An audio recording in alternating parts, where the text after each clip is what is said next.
Morning team, Bernie here. Thanks for tuning in again.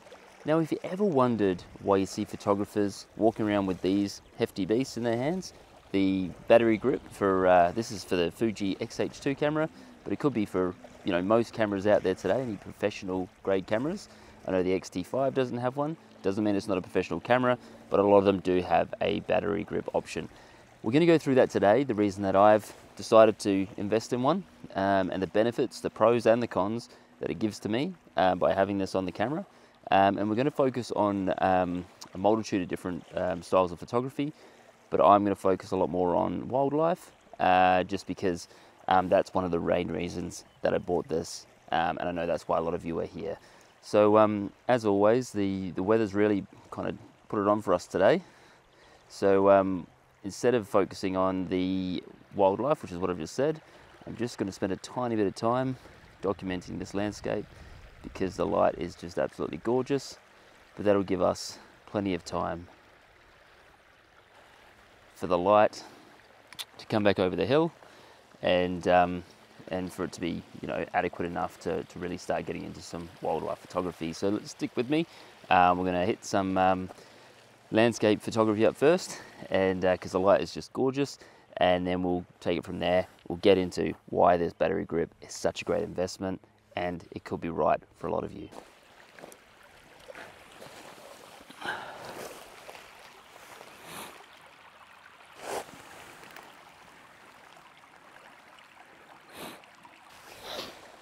And what I'm looking for here is any leading lines, patterns in the landscape. So we've got this nice running kind of rock wall here. So I'm using that as a leading line into the mountains here with the beautiful sunrise kind of starting there, or really finishing. I did get here a little late considering I was going to focus on wildlife photography, but sometimes you just can't help that. So I've just taken a few photos around here, which I'll put up now, but just focusing on getting low, kind of getting that wide angle lens out, the 10-24, which is what I'm using today, getting that leading line, trying to find items like these rocks in the foreground, either in the water or outside the water, to add some interesting kind of foreground to the scene. Now I'm just going to pop the 150-400 on, the 50-140 on, as there's some light hitting the mountains behind us there on the ridge, and just see if I can just narrow in on a couple of those shots, and see what I get there. So let's grab the 50-140 up and see how we go with that one.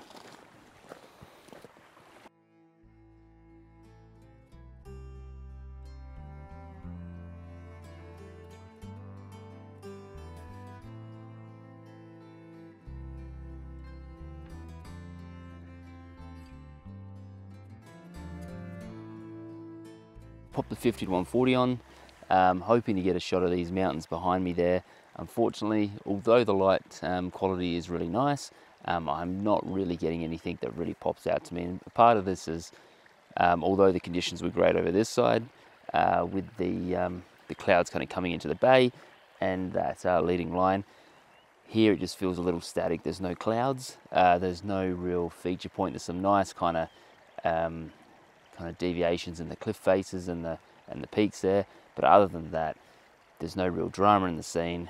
There's good quality of light. There's no clouds. It's just going to be a stock photo in my opinion. So I'll keep scouting around now. See one potential shot here now, so we'll try and grab that. And if I get any photos, I'll pop up now. If not, let's make our way over and try and find somewhere to take some nice bird shots this morning.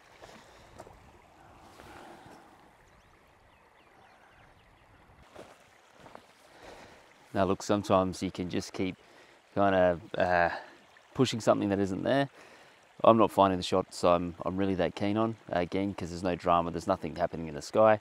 So I'm going to head over to the other side of the creek here, and we'll try and find some wildlife shots now.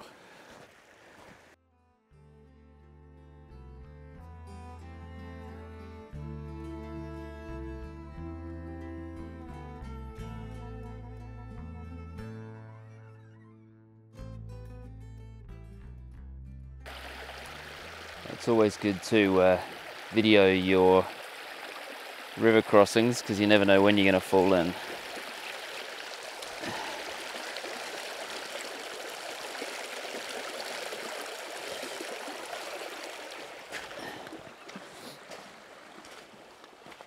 And today we're actually in a part of Queenstown called 12 Mile Creek, and as you can see that creek kind of running behind me there.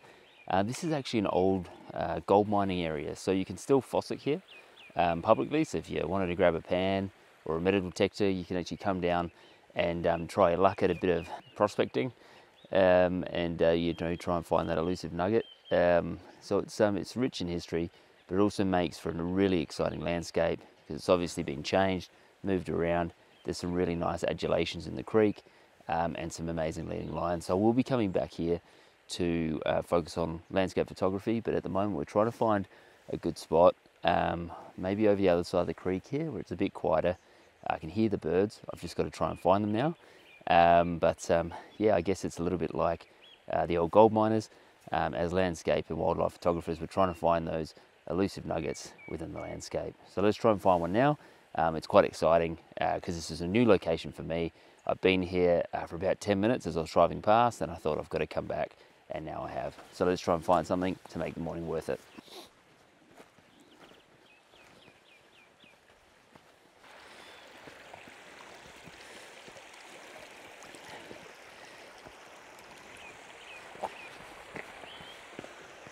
Through here, it's going to make a way through the scrub, and I think this might be a nice place to set up. I'm starting to also think I probably should have just focused on landscape photography today, because this light, although there's not a lot of cloud in the sky, there's a bit behind me there, that light behind me is just absolutely stunning. So we'll definitely have to come back here at some point to study the landscape, and I'm taking notes today. But for now, let's try and find a spot. And if I do come back, let me know in the comments section, should I bring a gold pan with me and try my hand at a bit of gold panning? Maybe 3 or 4 pans at the end of the video. Let me know below, and I'll make it happen. Well, this spot is proving a little bit harder than I thought. I can see some of the birds. The light is quite difficult. I'm kind of thinking I should have stayed maybe over the other side or gone a little bit higher into the hills, but that's all right. We'll just wait a little bit longer. The quality of light is still really good, so as long as it starts to just touch this valley, we should be fine. But in the meantime, let's talk about this guy. So this is the vertical battery grip for the X-H2, X-H2S. So as you can see, it's quite a bit of a different form factor to the camera, and I guess one of the biggest things that I wanted to kind of push back on is obviously a lot of people buy into X series and Fujifilm for the size, for the APS-C form factor, and they don't want to add battery grips and things like that to alter that and to make them bigger. But again, it's a tool for a certain use, so I wouldn't have this on my camera all the time like I do today. I clip it on when I need it, when I'm doing wildlife photography or video. But typically, if I'm doing just landscape photography, like I was earlier this morning, I probably wouldn't worry about it. I'd just run my usual setup on a tripod and probably an L bracket instead of having the battery grip there. But one of the biggest benefits, obviously, with having the battery grip is having the 2 extra batteries. So you've got the one in the camera and then the 2 in a strip that I can show you. Just pull it out the side there. So you've got a tray there with the 2 additional batteries, but you still maintain the one that's in the camera as well, and that just slides back in there. So you can see I've got it on a tripod. Usually to get batteries out of cameras on a tripod can be difficult. This is just super duper easy. So you just pop it in there, lock it, and put that down, and now you're kind of ready to go again. So obviously, being a battery grip, that's one of the biggest features, is that additional battery life, and having 2 additional batteries and not having to worry. So if you're a professional photographer doing things like weddings, obviously some of those are pretty keen to keep that limiting weight down, but it does add a lot of ease and benefit, and fiddling around with batteries can be one of the most frustrating things, and remembering to bring them and whatnot. So if I know I'm coming out to do wildlife photography now, I'll have the battery grip on, which leads me to my second benefit. And the second benefit is, obviously you've got the two batteries there in the bottom of the grip. You've got one in the camera. You can actually, once it's connected, you can actually use it as a battery charger. So if I pop the USB-C charger into the port there, that'll actually charge 1, 2, 3 batteries. So that for me is a huge benefit, especially now where you find you know, yourself having to buy the dual charger.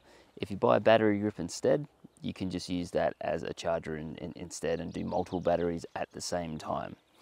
So that's something that I really like.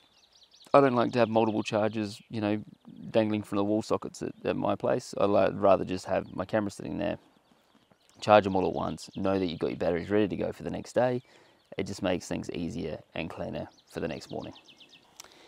Now, one of the other things I love about having the battery grip on the camera, and there's the view from the other side there, is you've obviously got all the access to your normal buttons and dials on the top of the camera there. So you've got, you know, obviously your shutter button and whatnot, and your battery dials there. And I've got the tripod on the foot of the lens there, so I can just twist this around. And as you can see now with the battery grip, it actually gives me another shutter button. So if I wanted to do portraits instead of landscapes, I can just swivel the camera there, and instead of having to reach around the camera and have my hand up like this, you can just use that new battery, that new shutter button up there on the top of the camera. So this for me just makes life easier, especially when using cameras like this on a tripod. I find that having this ability just makes life a hell of a lot easier. And as you can see, I've just got the tripod arm into my chest and bicep there, and then I can just use that to swivel up and down, and I've got my hand there ready on the shutter button. So that's my next benefit, and something I really love about this setup, especially for wildlife photographers. So with that additional shutter button on the top, you do get additional buttons and dials and joysticks as well. So turning the camera around here, this is the back of the camera here. Obviously we've got things here like the normal, eco and boost mode, so you've got that at the touch of a button. This is your locking switch, so this is how it actually connects to the base of the camera there. So obviously just keep that locked while it's on the camera. And then you move to things like your Q button, AEL, and then you've got your AF there as well. Another joystick, so again when you're using it in portrait mode, instead of having to reach up above the camera and use this one here, you can just use this one here, shutter button there. You've got another wheel here, which is a great function. And then looking at the top of the camera here, you've got your shutter button, your ISO, white balance, and then another function button there. Now for me, I wouldn't call this a huge benefit, but something it does give you, it gives you an extra strap plug down here on the bottom, so that, you know, just depending on how you like to set up your cameras, may be a benefit to you. I can only talk from previous experience. I generally just keep my strap plugs and my Peak Design strap clips there on the top. You could pop another one down there on the bottom. I just haven't done it yet, hadn't really thought about it. But looking and using it today, I feel that this could be something I'll use in the future, but I'll let you know how that goes.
So something that probably isn't spoken about enough is just the balance of a camera and a lens. And this is quite a hefty lens. It's not a heavy lens, but it is a longer lens. So when I'm kind of balancing my lens in my hands, especially when shooting handheld, so leaving the tripod aside for a moment, you kind of want to have that balance between the two. You don't want a light camera and a heavy lens. So especially when you're using lenses like the Fujifilm 200mm f2, where you've got a lot of glass and a lot of heft in the front, and I have spoken about this in previous videos, it balances out the camera body and the lens. So by putting a little bit more weight in the back and having a lot of weight on the front, you know, it feels a lot better in the hands, having one on the lens and one in the hand there. And obviously having that extension there with somebody with large hands, with that larger lens, it just balances it. It makes it feel a lot more stable and sturdy. And when you're shooting things like wildlife, one of the biggest things is you want to really lock in, and you want to keep that camera and lens as stable as possible. You don't really want to be kind of shaking around and tilting, especially when you're trying to track and follow birds. You want it to be nice and stable in hand, and you want to be able to track them and follow them without it kind of moving around a lot. So I do think that's a huge benefit. I think, yes, it does add weight, but the benefits you get from adding a grip to the bottom of your camera, I think it's really worth a look, especially if you're a wildlife photographer, because it gives you that balance, it gives you that extended battery life, so you're not fiddling with batteries, because the one thing you don't want to do is miss a shot because you're changing your batteries out. And it's happened to me more times than I'd like to recount, whether I'm doing video, landscapes or wildlife. The shot's there, my battery's starting to cake, and I'm sitting there fumbling around my bag trying to find a battery to pop in. So yeah, and then as you can see there, if I twist it on its side in portrait orientation, I've got full access to everything, and I can hold that comfortably in one hand. So it makes it extremely easy and usable. And then I've got that joystick up there, rather than having to go like this and try and maneuver like that. So unfortunately today's actually been a lot harder than I expected. It's yeah, the shots just aren't coming to me as easily as they usually would, which isn't a horrible thing. It's one of those things that you just need to kind of battle through, and you just got to kind of work through.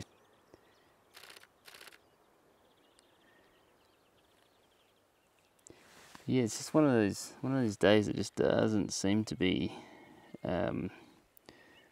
working quite as well as I would have hoped.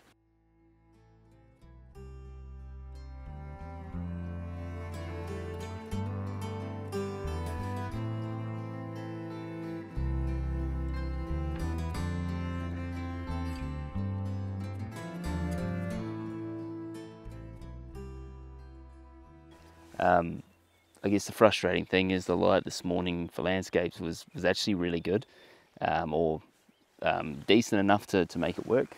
So instead of working with that, I was fixated on making a video about my new grip for wildlife photography.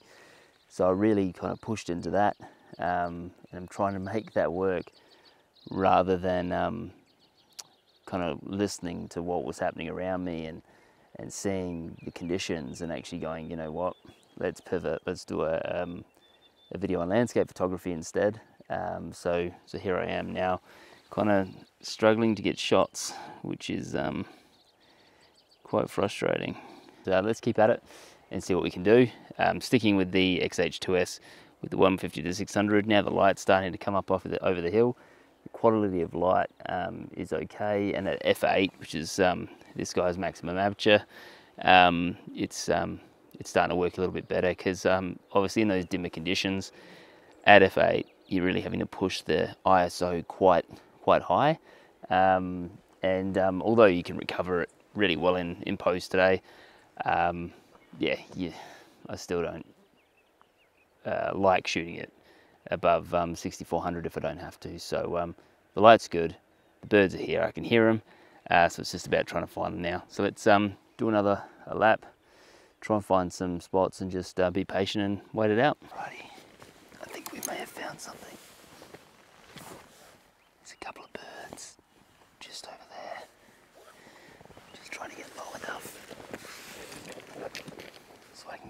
this bush. You can get the shot. I'm getting eaten alive by sandflies. There's a bit of a overhanging kind of area there, so I'm trying to get kind of underneath, shoot a bit longer, and then use that kind of that colourful kind of flowery foreground just to add a bit of colour to the shot. So let's try and get this, because otherwise I might be leaving empty-handed. For these shots I'm using continuous autofocus with zone AF, so I'm selecting a part of the scene where I'm kind of placing the bird to just help frame the photo in the best way possible, and to get the shot that I want.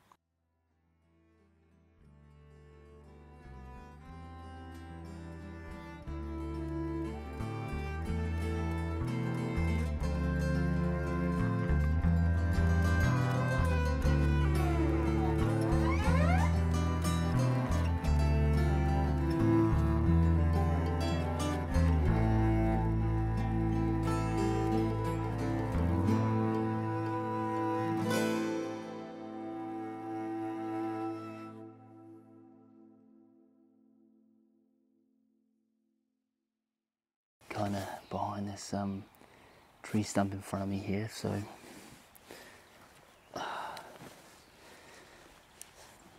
might actually just use the tilt screen there.